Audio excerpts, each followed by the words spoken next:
देवी देवता को नहीं मानता, किसी की पूजा नहीं करता, किसी पाठ नहीं करता, अगर उसके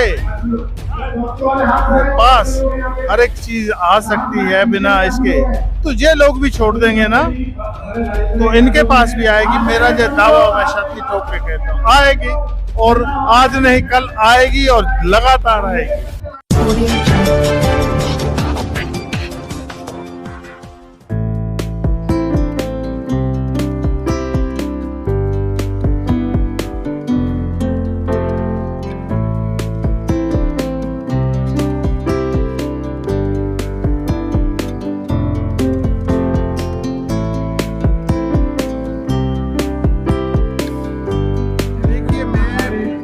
मेरा अपना मानना है कि बाबा साहब अम्बेडकर ने जब हमें बुद्ध धर्म दिया था तो बहुत गहरा अध्ययन करने के बाद दिया था।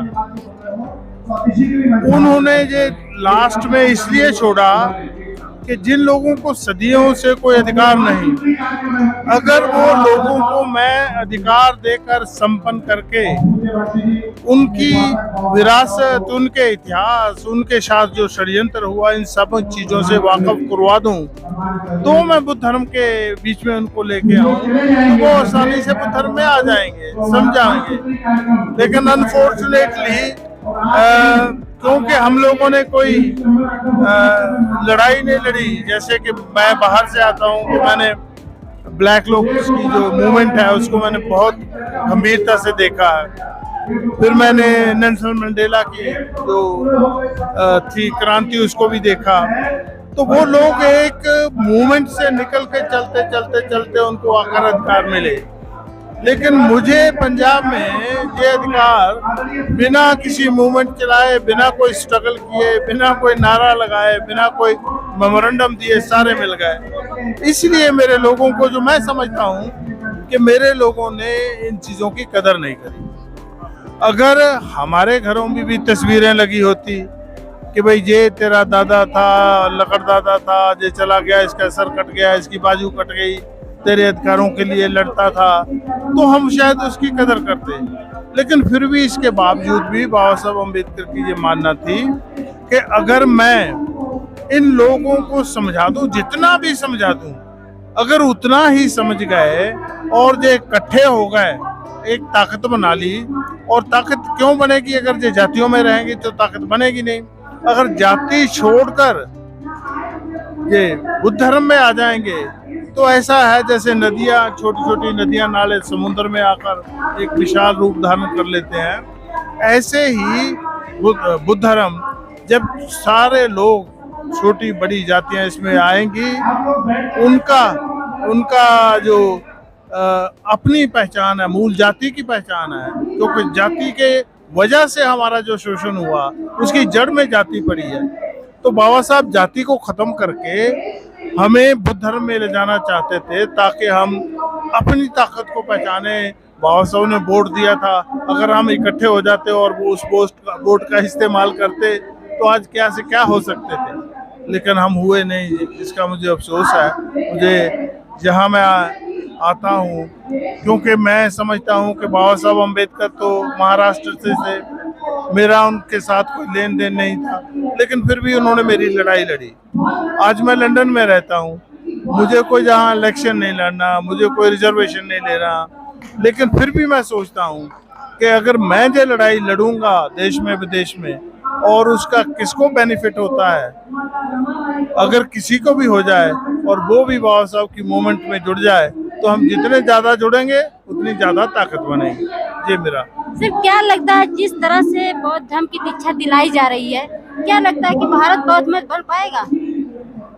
देखिए, किसी भी चीज की शुरुआत करने के लिए छोटी छोटी, बाबा साहब ने भी पहले महाराष्ट्र से एक छोटी सी मूकनायक पत्रिका निकाली थी। आज आप देख रही हैं कि मुझे लगता है जहाँ उतने ही लोग मंच पे हैं जितने लोग सोशल मीडिया के नीचे खड़े हैं। अगर आपके पास 50,000, 10,000 की लोगों की गिनती है, तो आप सोच रही हैं इसका इम्पैक्ट क्या होगा। देश में ही नहीं, आपके इन लोग सारी जितनी चैनल वाले हैं, इनके एक एक देश में भी सैकड़ों लोग हैं, तो वो सैकड़े लोग भी जब सुनेंगे ऐसे, हम इस ये देखने को हमें छोटा लग सकता है, दिल्ली का जो था 5 वो भी छोटा लग सकता है, लेकिन उसका इम्पैक्ट जो होगा वो बहुत बड़ा है। इसलिए मैं सोचता हूँ कि थोड़े हुए हैं, ज्यादा होना चाहिए।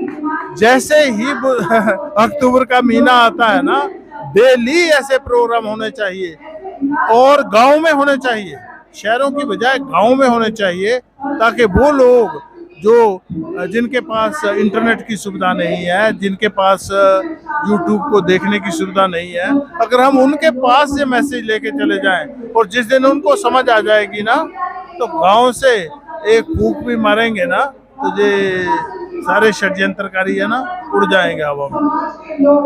लेकिन कुछ लोग ऐसे हैं जो है कि अभी तो फिलहाल इस प्रोग्राम में आए हुए हैं, बौद्ध धर्म की दीक्षा भी लिए होंगे, लेकिन घर जाने के बाद वो कर्मकांड करते हैं, उनके घर में पूजा पाठ ये शुरू होता है, क्या कहेंगे इसमें?